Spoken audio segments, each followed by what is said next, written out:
I'm not about to invite some sticky bald monster in here and upend that. I have things to do. Now, don't talk about Mattimorphosis like that.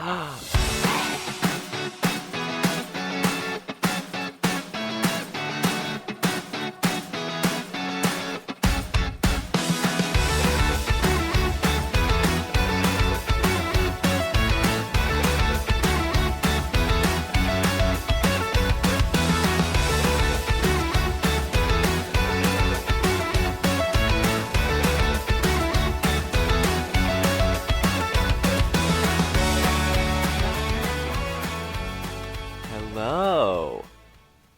Hello. Hi. My name is Maxwell. My name is Carolyn. And this is Mutable Immutables, the show where we quibble queerly. You like that? Love that. And exchange pleasantries. Yes. So Carolyn and I are former coworkers. We used to work at a little bagel shop together. But deep down at heart, we are both just queer Southern women who love talking about absolutely nothing important at all. And so we figured, why not do the thing that everyone's doing Yeah. and turn it into a podcast? So that's what we're doing. The world really did need just one more podcast Just about gay shit. yeah, yeah, exactly. And you know what? We're happy to bear that cross. We are happy to contribute to culture in any way that we can. So you're all welcome. Yes, you are welcome. So, Carolyn and I are very big fans of Drag Race. Now, I know what you're thinking. This is not going to be just another Drag Race podcast. However, because there are a million Drag Race shows that are happening right now, and because that's kind of where we are at focus-wise, that's probably what we're going to be talking a lot about. But since neither one of us are drag queens, we wanted to make sure that we were doing this in a very respectful way and that we kind of knew our history a little bit. So today's episode is going to be mostly about the iconic film Paris is Burning. Yeah. So I probably watched this. I was trying to think probably when I was a junior or senior in high school. So like 17, 18. So it's certainly been a while. So I was happy to get to watch it again. And this was, of course, your first time seeing it. Yeah, I had never seen it, which, I mean, shame on me. I knew that I should have, but I don't know why I hadn't watched it earlier. Like, I'm obsessed with it. It's really good, and not just in like the like gaggy iconic like, oh my gosh, but Mm-hmm. it's like there's a lot of really good material in there, and I didn't expect to like cry or like Yeah. actually feel the things that I felt watching it because it was, just really raw and but before we get into that, a little bit about the two of us so you know who you're listening to. Um, my name is Maxwell. I am in my 20s. That's all I'm going to say. Um, and I am from North Carolina along with Carolyn. And I wish I had a more exciting like identity journey, but I'm really just gay. That's about it. Gender non-specific, but really just gay. Nothing exciting. Yeah. So, yeah, I too am from North Carolina. I'm still here. I am also vaguely in my 20s. Unspecifically. Yeah. Same with you. I don't have an interesting journey. I am a bisexual cisgender woman. There you go. And that's why we're doing our homework. um, Exactly. Neither of us can really speak for more than our own communities. So, I know. Although on the topic of gender, I don't know if you saw my tweet, but I last night I saw a Popeyes commercial, and you know that little woohoo that they do. You know what I'm talking about in their yeah. song. That's my gender. Yeah. That's what it is right now. That's what I'm Oh, feeling. Low key, but fun. You know, just in the background. mine is this bed sheet that I thumbtacked to the ceiling to Mm, create this studio. That's mine. I love that. I love that. Also, shout out to Asheville, North Carolina. That's where we're actually from. And I don't feel like Asheville gets the respect it deserves. Everyone thinks that I mean Nashville. And I'm like, no, no, no. Yeah. It's Asheville. Love P.S. it there. Asheville drag is unlike any other. Pay Oh, us a visit. yeah. Yeah, yeah, yeah. Y'all should check out Asheville Drag. If you're Dragula fans, one of the cast members of Dragula, Priscilla Chambers, is an Asheville native. Actually, used to be my neighbor. I still have glitter on my Yep. Cards Against Humanity cards because of Priscilla Yep. Chambers. It's our hometown hero. So yes, we love her.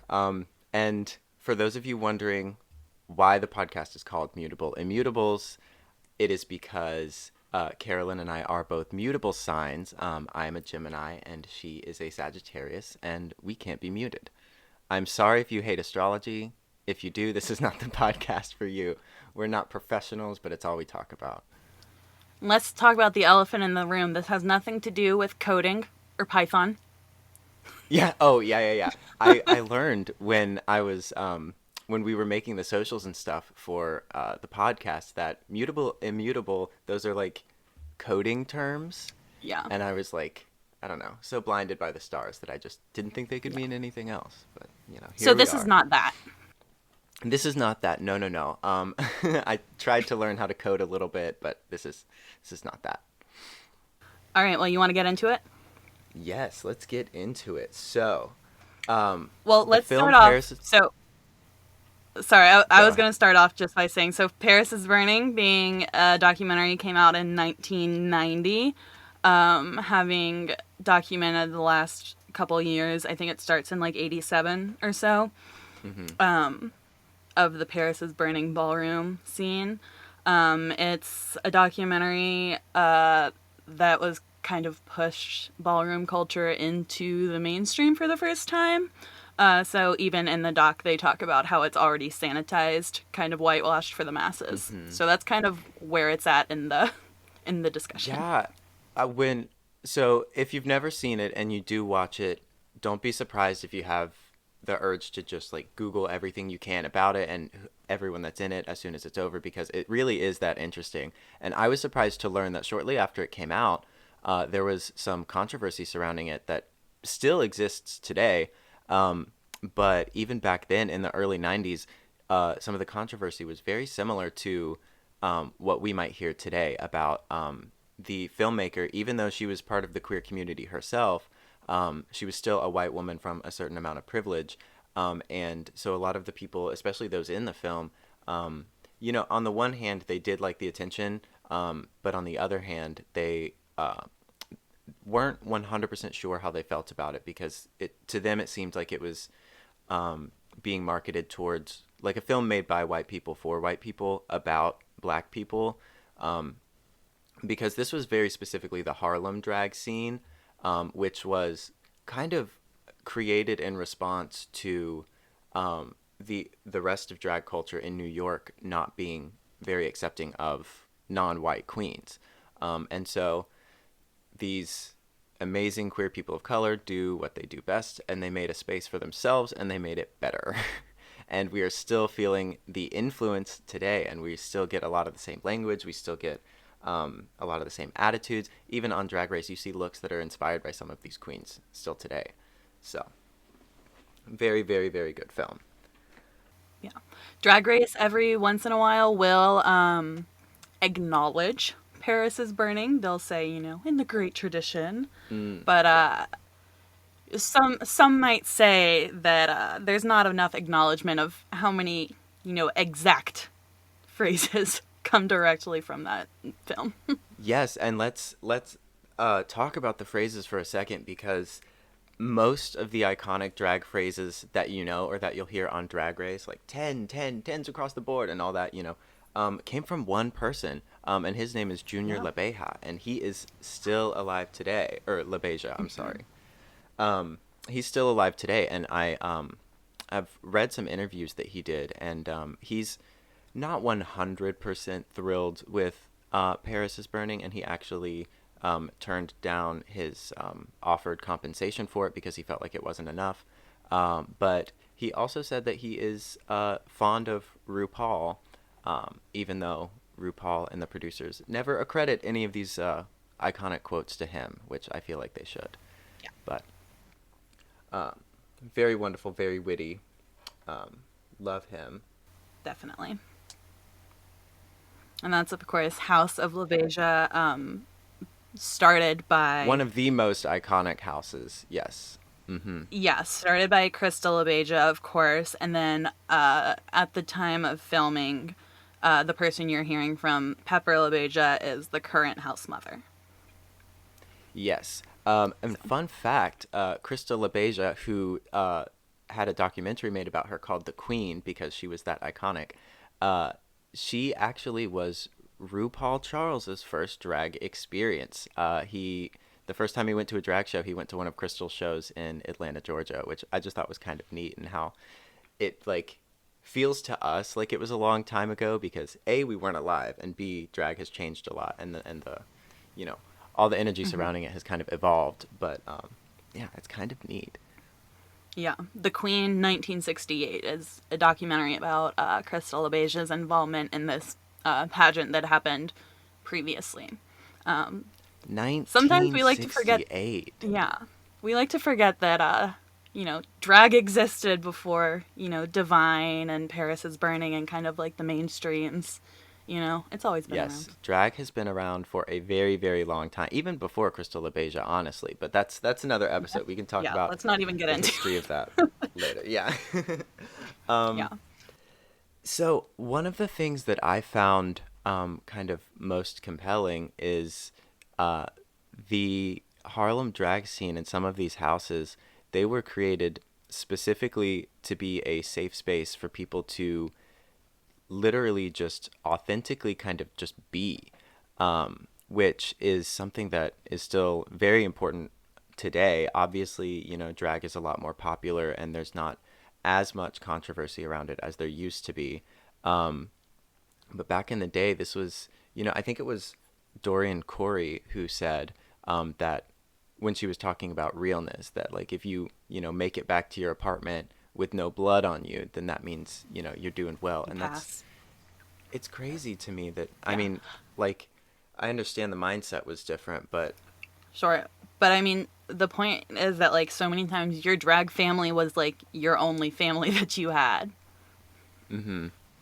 yeah, Like and you and lived even with then them, there were like you worked with them. Yeah. even then there were some limitations. Like who was it? Angie Extravaganza. Mhm. She created the House of Extravaganza, Mhm. kind of specifically for Latine Mhm. queens and just people, because uh, there was discrimination against them from some of the other houses, which in the Harlem area were primarily black, but of course in Manhattan and the rest of the ball scene, it was a lot of white queens, and there was a lot of I don't want to say whitewashing, but the queens were encouraged to, you know, in chasing the beauty or in trying to be beautiful, they were encouraged to kind of perform some whiteness because that's what you saw on the cover of magazines. That's what you know, and so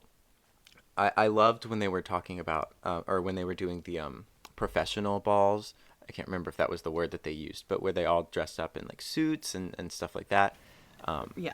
because they could be professional, to show that given the opportunity, 100% they could be professionals, which is true. Executive realness Executive realness, is that's what what you it call is. it. And we still see that category sometimes on RuPaul's Drag Race. But, Yeah. you know, now now gay people are everywhere. I was gonna They're say running the people use show it a whether little you know it or not. non-specifically, but yeah, that's fair. Yeah. But the point is like they don't let us into their balls. We're gonna have our own balls. Like they don't. Do you know what I mean? Like they don't put us on Vogue. We're going to model for Vogue anyway. You know what I mean? So Yes. like it certainly is a reaction to whiteness. Which, on the topic of voguing, that's a good segue to the iconic art form that is voguing. I did not know a lot about it other than I could recognize it if I saw it, but Hmm. I didn't really know that it was kind of like a non-verbal dance battle, which I thought was so cool. Like the point is Yeah. to like, read someone or shade someone Yeah. with your movement. I don't know. I was like, this is the gayest thing I have ever seen in my life. Yeah. And it was like, I think it's Pepper who talks about voguing, putting your makeup on, and then you turn around the mirror. and show them the Oh, that mirror was because they really hate work. Ninja. Yeah, yeah, yeah. Yes, Billy Which Ninja, I loved a that. I thought very that was so famous creative. voguer. Yes, he's incredible. And by the way, we know the gays love Madonna, and we know Madonna loves the gays, but Bitch, I love Madonna's Madonna. iconic song. Yeah, I mean, who doesn't? But her song Vogue was inspired slash stolen from this concept, because it was just that iconic. And unfortunately, that's just another rung in the ladder of popular white creators, you know, Yeah. taking inspiration, quote unquote, from black artists. Yep. Yep. Yep. Yep. Yep. So something else that I loved about the documentary was, in addition to being, Carolyn, I think you called it like a glossary of drag. In addition to being very informative, you also just get to see these young queer people thriving in a time that, like, we all, I think, in our minds just see everyone like cowering in the dark because of, the AIDS crisis. But there Yeah. are several moments in the film that are just like, they're so warm and like earnest. Like Freddie Penn Davis at one point, who is a member of the House of Penn Davis, started by Avis Penn Davis, um, said, "What do I get out of it? Just simple joy and satisfaction. That's it." And I just thought that Yeah. was so warm and precious. Yeah. I mean, just to like watch footage of people just being gay and non-gender conforming loudly, publicly Mm-hmm. together. I mean, it warms the heart. But you also remember that these happened like in the middle of the night, like after Mm-hmm. nightlife workers got off work. So it's like, Well, but then there was I don't also know. that scene with the two girls on the beach. One of them was Brooke, and I don't remember the other one's name, but they were just Yeah. running around like you could almost feel like the ballooning in their chest because they were so happy. I mean, one of them had just gotten as she said, the way that she put it was amusing to me. She called it a transsexualism operation, which Yes. I love the verbiage of that. Yeah, I did want to talk about that though. I don't know if you clocked the language they use, but and that's why I feel like sometimes it's non-productive to be pedantic, especially with people who came from that generation. When they talk about, I've had bottom surgery, now I'm a woman. Do you know what I mean? Mm-hmm. It's like, now Yep. we think of it as like, no, you're a woman, period. But Mm-hmm. back then it was like, now I've had the surgery, I'm a woman, period. There was actually some drama with Bitter Betty from Dragula concerning that mindset, but we don't have to go into it. Well, yeah, I mean, the language is always changing, Exactly. because, as we spread information and we spread the knowledge about, gender and what it is. And honestly, as more and more people talk about their own gender journeys and their own sexual journeys, we get more tools in the toolbox, so to speak, in terms of vocabulary, which was not near what it is today back when Paris is Burning was made. Like I remember Venus Delight talked about going to hang out with some transvestites, which, back then was a perfectly normal and acceptable term, but, today it's um Did you mean it's Venus a little Extravaganza? muddier. Hmm? Did you mean Venus Extravaganza? You said Venus Delight. I said Venus Delight. I meant Venus Extravaganza. I was like, sorry. Yes. Yes, yes, Yes, yes. Venus These are the people Extravaganza giving you your herself, history. a trans woman. Yes. Yeah. Which, by Venus the way, Envy, Venus Delight. There's so many. Venus just that scene that they had with Venus and Octavia just talking about what they wanted, and their desires were so simple. For those of you who haven't seen, Venus Warm my and heart. Octavia uh, are both trans women. Although I think Octavia Saint Laurent said that she later in life she didn't identify as a trans woman, but she did earlier in life. I'm not 100% sure, but at the time of the film, they were both very young trans women, who were talking about the things that they wanted in life, and they weren't extravagant. I mean, they wanted No. to be like, rich girls and models and stuff like that, but like, so do children today. That's not, those are normal things to want. And it, like, I don't know, it made my heart hurt for them because I knew that, if they ever made it to that point, the road was going to be so rocky that I just, makes your Yeah, heart that break. that scene right before and is it Angie Extravaganza? I think Mm-hmm. talks about her death.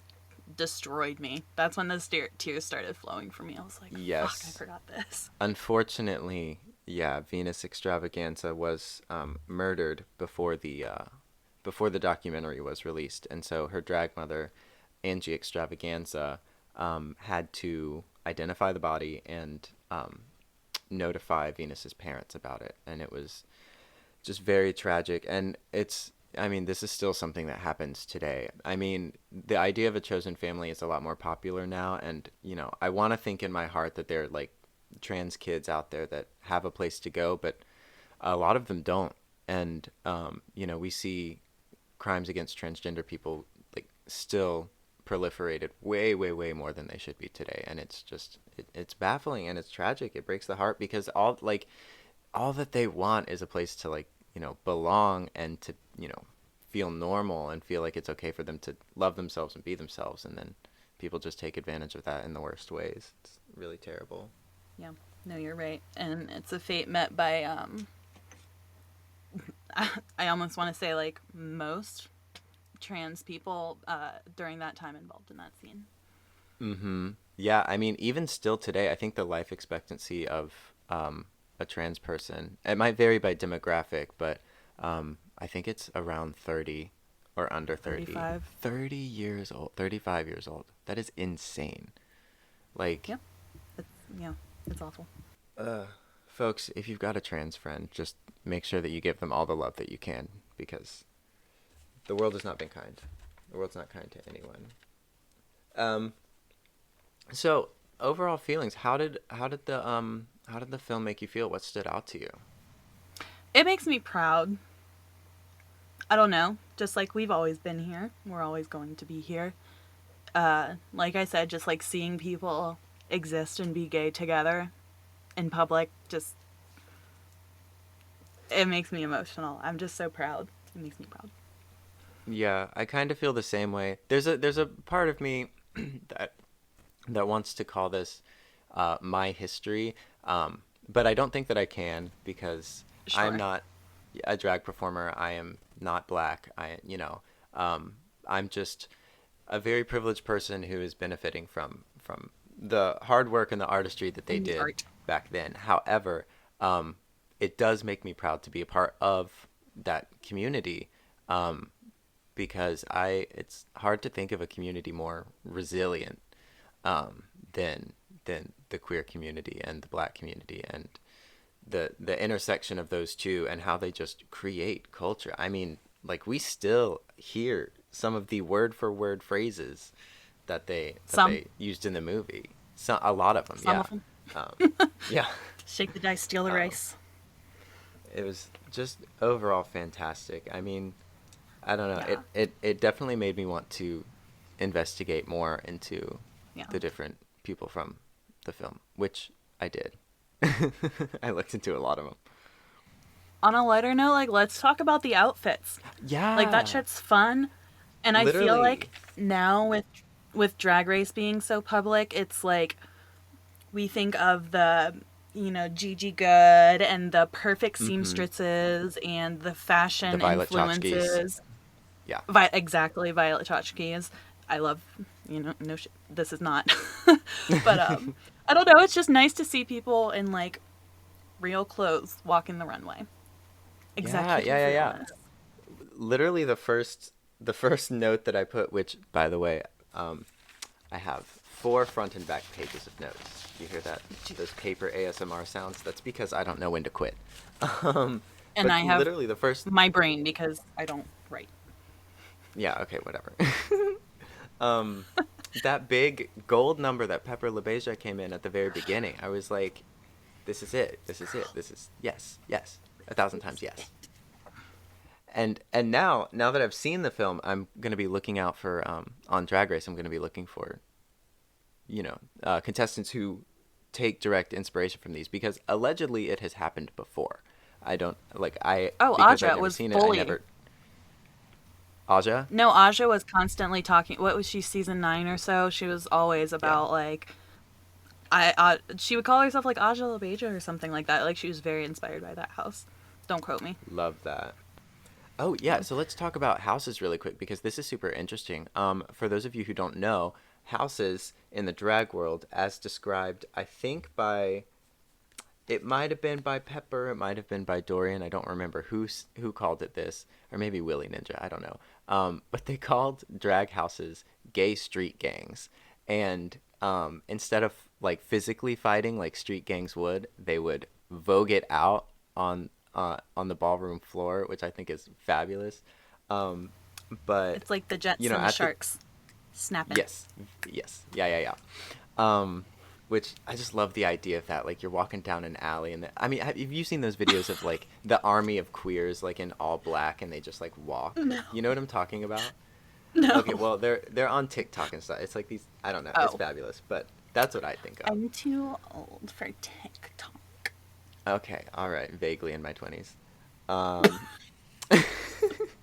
I so could be there 20 are. for all these people know. I mean, sure. Anyway. Anyway, there were a lot of houses, but there were a few big ones that I think still exist today. I didn't look into the houses themselves, but there were five mothers who were referred to as the Terrible Five, which I think is so fierce. Ooh, list Um, them. yeah, so it was Dorian Corey, who Sure. by the way, has been doing drag since the 50s. I mean, she's dead now, but she started in the 50s, Yeah. 1950s doing drag. Insane. Love it. So Dorian Corey. Sure. And then there was Pepper LaBeija. And then there was um, Angie Extravaganza, who actually was the daughter of Dorian Corey. Okay. Um, Yeah.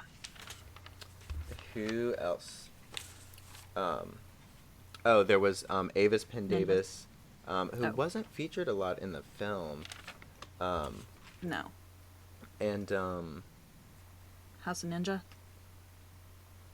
no, I don't think it was House of Ninja. I can't find the other one, but I thought it was just so cool that there was like a. Oh, here we go. It was Dorian Corey, Pepper LaBeija, Avis Pendavis, and Paris Dupree, in addition Ah. to Angie Extravaganza.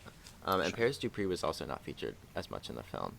Um, No, I kind of but only remember like that one shot of like a bunch of them on the bench. mm-hmm. I think. Yeah.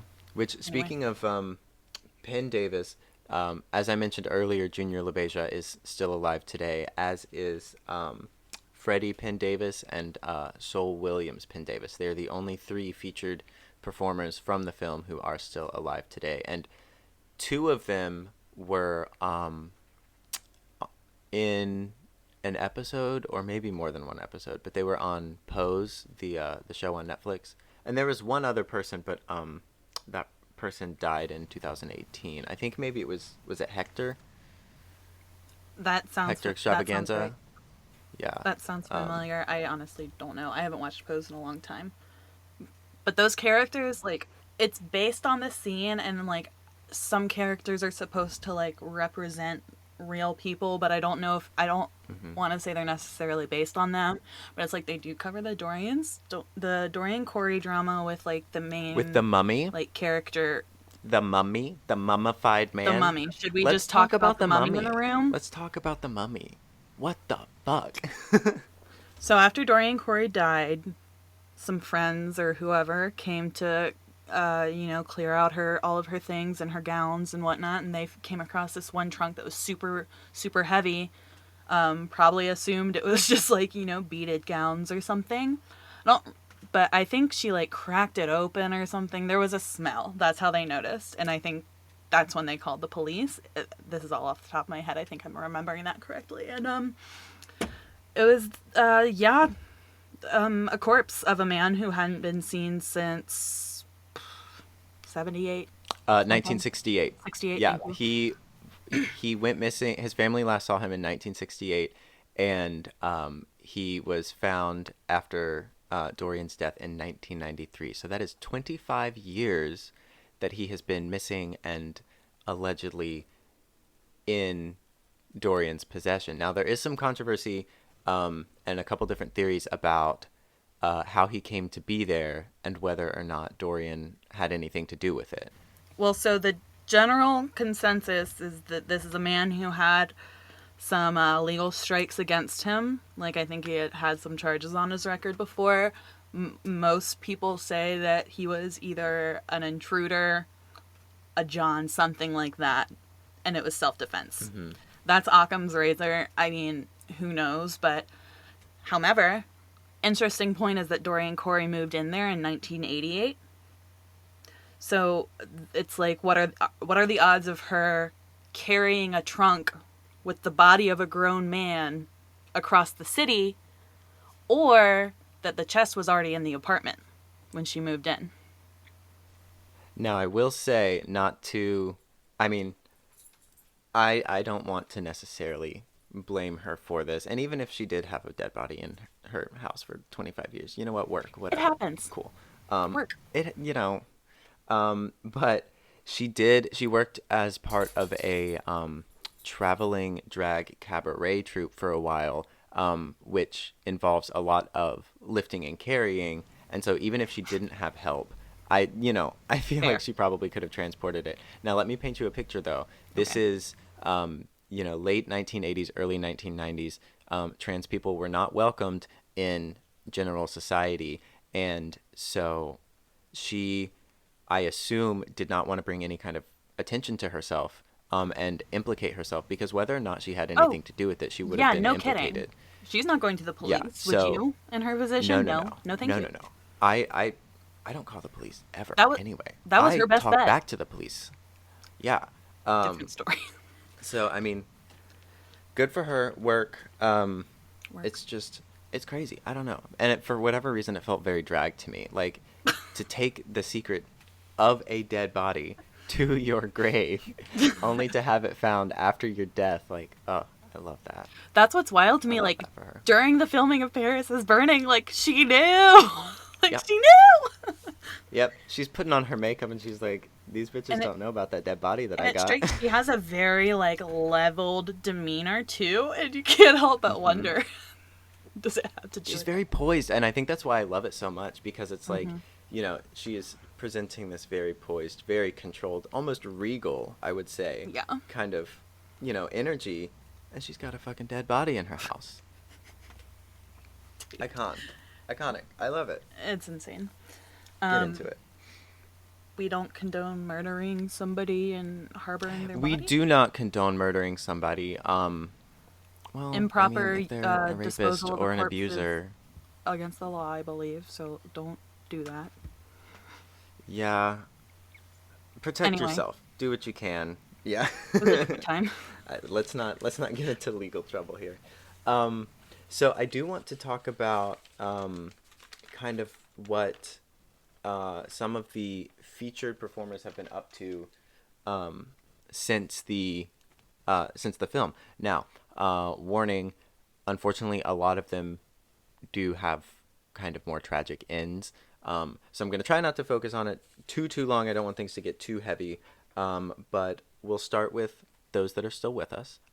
First of all, Junior LaBeija, I've mentioned him a couple times, which is intentional. I want to make sure that he's getting the credit that he deserves, because he was the only when the show Pose was filmed, he was the only one of there were four survivors at that time, and he was the only one who was not a part of the show, because he did not want to be part of a project where a white person, Ryan Murphy, was in charge of telling these black queer stories. Um, and I think it's who is it? It's I think Billy Porter is playing the Junior LaBeija Yeah, that's right. of the show. And I think they've met like one time or something. But uh, Junior LaBeija, as of the other day when I was reading this article, has been spending his time working with the severely disabled. And he went to school and got his, uh, I think his bachelor's in social services. My notes are all disorganized. He got a degree in social services, and now he works with disabled people to make sure that they, feel like they've got a friend and to feel like they've got company. And I just think I think that's so fabulous Do and you so know how good. old he is? Also, I don't know exactly how old he is. I think he's in his upper 60s. Oh, that's so Um, young. To be one of four Maybe survivors and you're only older. 60. Yes, unfortunately, a lot of the survivors did die young. Although some of them, some of them died a little older than I would have expected. Which, good or bad thing, you tell me. I don't know. But um, He's 63 also, fun fact. as of this Oh, he's article. 63. Yeah, that's That's a lot younger than I thought. I not think even like isn't retirement RuPaul older age. than that? Yeah, he can't even be in the AARP yet. Um, quick fun fact: the reason he got into the whole um, drag and ball scene is because one day when he was younger, he was going to take a cooking class on a naval ship in New York. And back in that time, the piers of the city, I think a couple specifically, were like the gay spots. That's where like all the queer Oh yeah, people and the non-cis I'm het familiar with the people would peers. go and yeah.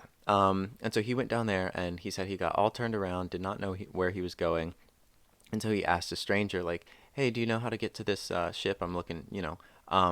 And so the stranger was like, oh, sure, baby, I'll show you where it is. That stranger was Marsha P. Johnson. No Isn't that kidding. crazy? Look at that. Yeah, I mean, I Oh guess my like it would god. make sense for Marsha P. Johnson to be, you know, down there at the Sure. piers with her people, but Oh my um, god, love that. for those of you who don't know who Marsha P. Johnson is, which I hope everyone does, she threw the first brick at Stonewall. Amazing activist. Very, very, yeah. Yeah, we'll talk We about love her her. someday. Yes, yeah. We're gonna have to talk about Marsha P. Johnson because honestly, I don't know enough about her as I should, and Yeah, this is a no, she fabulous is. excuse for me to finally do my homework. There you go. Um, and then Junior, at least according to the article that I read, still lives in New York. I think he's been there this whole time. So that is Junior LaBeija. Everyone give him a Google. And anytime that you're quoting, I would say probably about 30% of what they quote on Drag Race, Yeah. it's from him. Yeah. So, um, moving Fantastic on, award. Freddie Pendavis is another one of the ones who is still with us. He was that just adorable, shining little kid who was talking about stealing hamburgers from, what was it, Roy Rogers. Yeah, that's the Um, one. he is still with us today. I couldn't find a whole lot of what he's up to, but I do know that in 2015 he attended I don't want to say a re-release, but they were doing like an anniversary showing A of Paris showing. is Burning, um, and he showed up there, um, and that's all I know about him. I hope he's still getting those burgers though, and I hope he's not paying for a single one of them. Yeah, I mean, you can't blame people for wanting to lay low. You could have never predicted what Paris is Burning would have turned into at the time. So he was also like a baby. Yeah, and part of me worries for them and for their safety too, because that's, you know, it. I think I read it had a budget of maybe like $500,000, but then at the box office it did 4 million. Mm, And so at the time that means there were, you know, a lot of people who were seeing this film, and it just yeah, makes you worry for them, you know, because they were being so out and open and vulnerable. yeah, Ugh. definitely. Um, and then we have Sol Williams Penn Davis, who is the third and last surviving featured performer of the show. There are obviously other people who were involved with the documentary that are still alive, um, but he was one of the featured performers.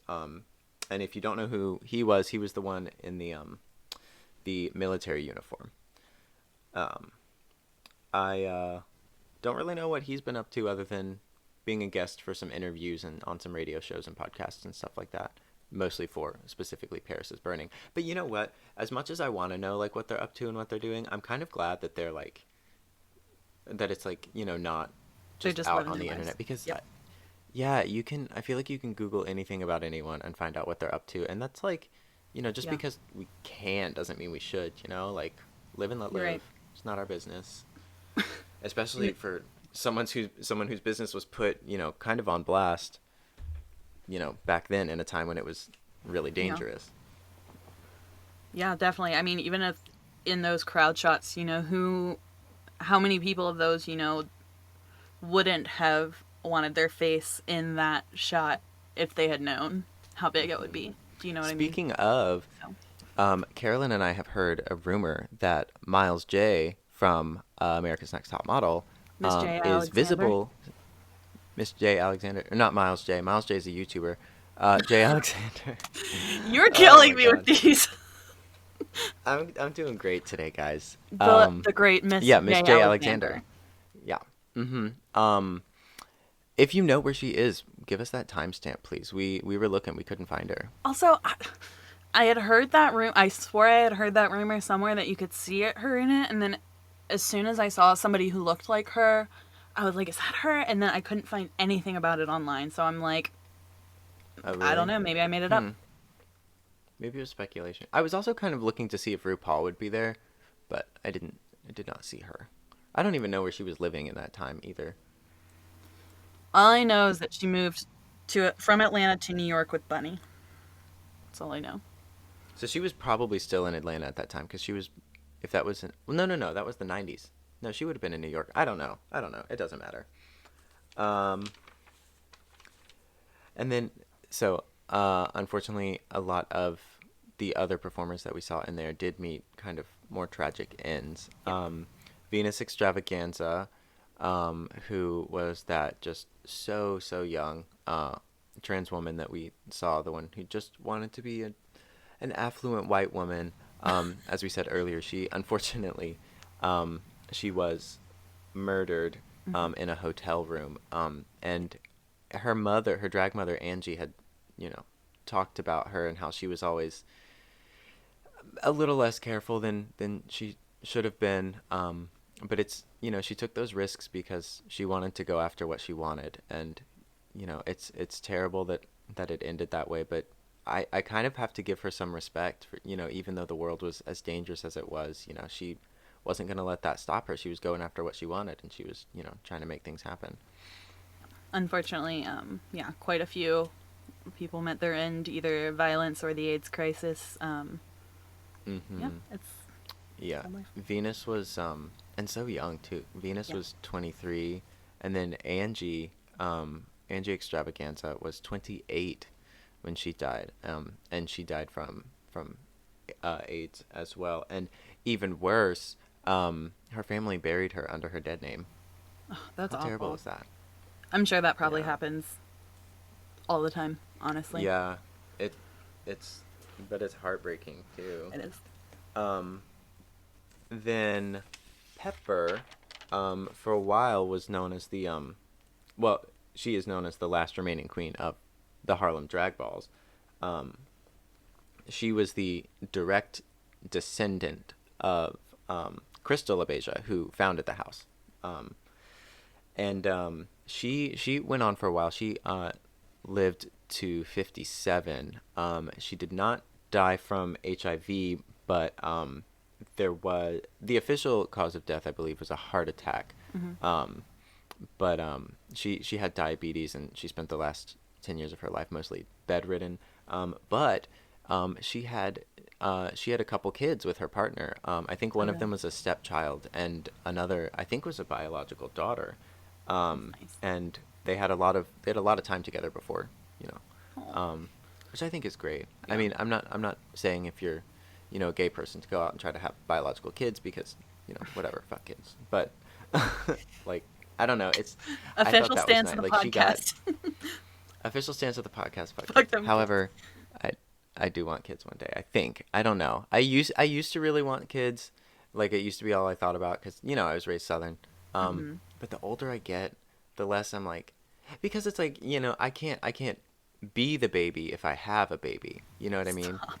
And it's like I don't want to give up. Like let me tell you, I spend every night I get high and I eat candy and I eat cinnamon toast crunch. Right? I can't do that if I have a child. I can't sleep if I have a child. So I don't know because this is the gag. When I was younger, I was like, I'll get married in my early 20s, have kids in my mid to late 20s, and it'll be great. Ha! Of course, at this time too, I thought I was straight. Here I am now, vaguely in my mid 20s. You're I don't narrowing it down. I don't want to touch a child for the next 10 years. Yeah. I don't even know if I want one anymore. I think so, but like I don't know. Because like I used to romanticize it a lot, but now it's like they're sticky and they're messy and they're loud. Yeah. They say that if you're even like a little wary, then you should not have a child. I agree with that. Do you know what though? Also, like I don't know, 30 is the new 20 and I think 20 is the new like teens 5. maybe or maybe 20 is teen. 20 is Oh, the it's new 5 years old. 15. I'm in kindergarten. um I don't know, maybe I'll feel differently then, but right now it's like, especially with the pandemic going on, like I don't feel like I've been able to really enjoy my 20s the way that I should, and here I am like halfway through them. I'm not about to invite some sticky bald monster in here and upend that. I Now, have don't things talk to about do. Matty like that. Ah, which, um, by the way, Maddie's kind of doing great. I mean, I don't know. No one said anything about the ballet flats except for Monet, and then everyone on Twitter said something about the ballet flats. I think Maddie is doing a lot better than people expected a straight man who walks like a straight man to do. So Mm-hmm. good for her. Which, I'm kind of rooting. I Like I said, I told you earlier, I'm kind of yeah, rooting I'm for her rooting now, for her. Yeah, I like what she's doing. I like, even though she wore but ballet watching this flats on the runway. documentary, even though she wore fucking ballet flats on the runway, and also I was talking with my boyfriend about this last night. We were watching the episode, and like she gives good looks, right? But the runway walk, I don't know. There's like the shoulders are not moving. It's like I don't know, but I'm rooting for her. Yeah. Yeah.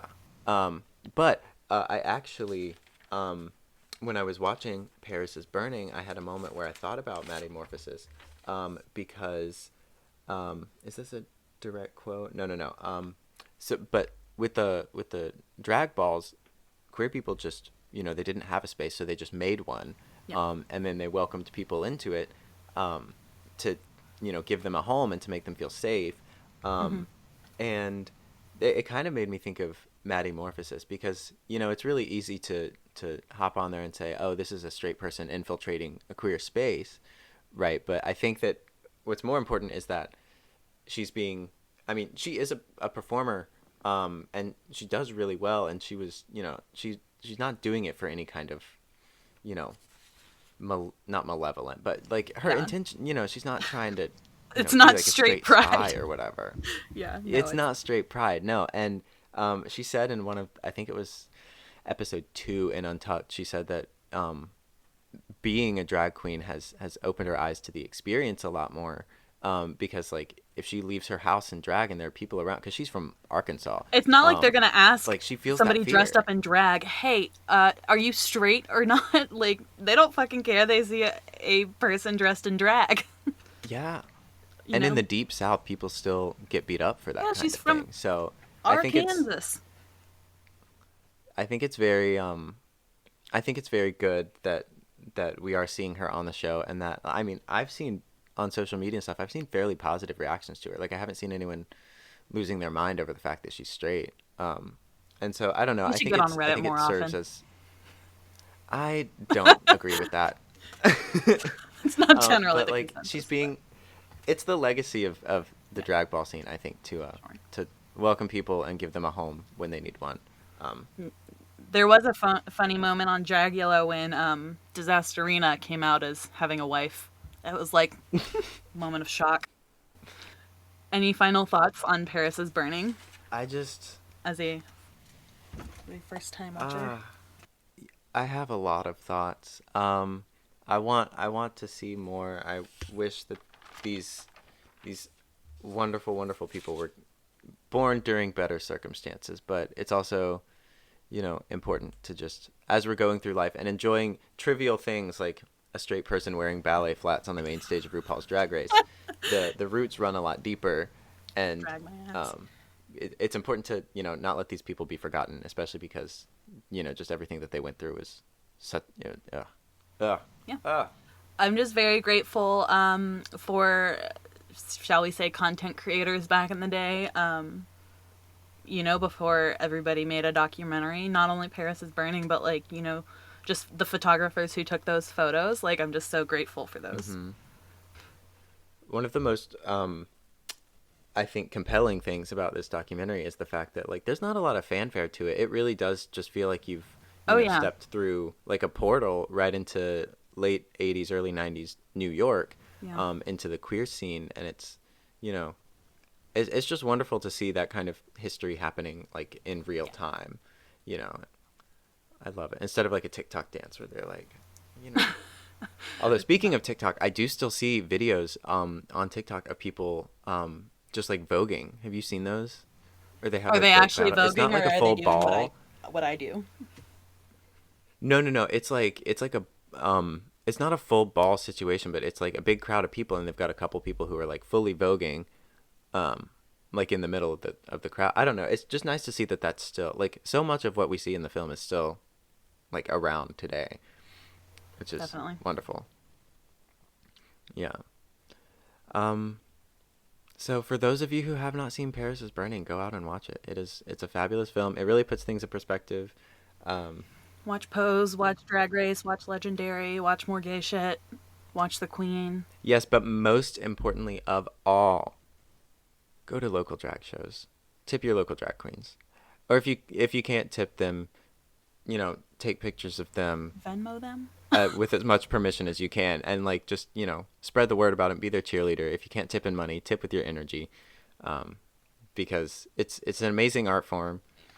I can't remember who said it, but somebody was like, if you can't name 5 queens that weren't on Drag Race, like, if you can't Oh, name then you're 5 of your none. local Yeah, queens, like, you're a Drag Race fan, you're not a drag fan. So get into yeah. your local fucking drag scene. Shit's fun. Which, you know, got to give some respect to RuPaul. As much controversy as there has been around RuPaul as an individual, the platform that RuPaul has given to drag as an art form across the world, Yeah. now that we have 8,000 fucking drag franchises, Yeah. like, we are entering a golden age explosion of drag, and it's so wonderful. Yeah. Of course, none of that could be done without the early formative work done by um, the queens and performers from Paris is Burning. But it's wonderful where we're at now with it. Things are going to continue to grow and continue to get better. And drag queens are going to become the new pop stars, and they're going to be everywhere, and it's fabulous, and I love that. But most importantly, just go tip your local queens. Tip your Which local I understand. queens. I'm an old person. I don't make it out to drag shows a lot because they don't start until like fucking 2 in the morning sometimes. And last night, Friday night, I was in bed by 11:30, and so it's like it's difficult. But Yeah. like go to brunches if you can. There's usually a I drag was gonna say brunch. drag brunch is a thing. And then of Very good. course a lot of them perform at Pride, or just literally just Google the drag queens in your area. Figure out how you can get involved and Also, support them. let's just shout out some Asheville queens. So shout out Yes. to Priscilla Chamber, Natasha Noir Natasha Nightly, Noir, Fable Day. Yeah. Ida Carolina was the first Asheville drag queen I saw. Who else? Reptilian Anderson. Like all the kids Hmm. out there. We love you. Yeah. Calcutta. Yes. Yes. Yes. Yes. I think I only made it Shout out to to them. one. No, maybe there was two. I don't know. I didn't make it out to the drag scene a lot when I was living in Asheville because again, I'm an old person. But a lot of the performers I knew like through social media and through they're just wonderful, wonderful Yeah. performers. Don't sleep on the Asheville drag Yeah. scene. Like it's something different. It's good. It's It's good. cool as fuck. Um, All right. Carolyn, any final thoughts? I'm grateful for gay shit. That's all. You know what? Same here. I would be so fucking boring if I was not gay. I'd probably have like three Yeah. kids and a mortgage that I couldn't afford and a stupid And car. listen. And listen. Some of my best friends are straight. I'm I just sorry. love being gay. um, so yeah, that this has been the first episode of Mutable Immutables. I hope you enjoyed it. If not, I'm sorry. I don't know what to tell you. Um, if you do enjoy it, If or if not, you you'll be want in to, good company. yep, you'll be in good company. Um, whether or not you enjoyed it, you can follow us on social media. We've got an Instagram, which is Mutable Immutables. We've got a Twitter, which is Immutables Pod. We've got a YouTube, again, Mutable Immutables, and we will be posting episodes every week. I think on Sundays or maybe Mondays. It depends on how we can get the editing done. But they will be That's on. not a hard deadline, though. We'll see how it goes. Yeah. But if you want to, hear about it and when episodes are coming out and what we're into, you can check us out there. We don't have a Facebook because we both have moral issues with Facebook. Um, so you can't There's find us no need. there. Not Not yeah. not We these don't. days. We just don't need it. I mean, Twitter and Instagram. That's and YouTube. That's all you need. But episodes will be available on Spotify. They'll be available on Apple Podcasts, wherever you get your podcasts. Um, yeah, if you have any kind of questions or anything you want us to talk about, you can email us mutableimmutables@gmail.com, or you can just tweet at us or send us a DM on Instagram. I don't know. You can get in contact. Send us a carrier pigeon. Actually, that's the Send us only two because way. we don't live in the same place. Yes, send us 2 carrier pigeons, and that's the only way that we'll do any kind of anything. I don't read DMs. I only read carrier pigeons. Requests will be taken by snail mail. Cool, cool. Well, All right. Talk to you later then. yeah, we'll see y'all next week. Tip your local See ya. queens. Tip your local queen.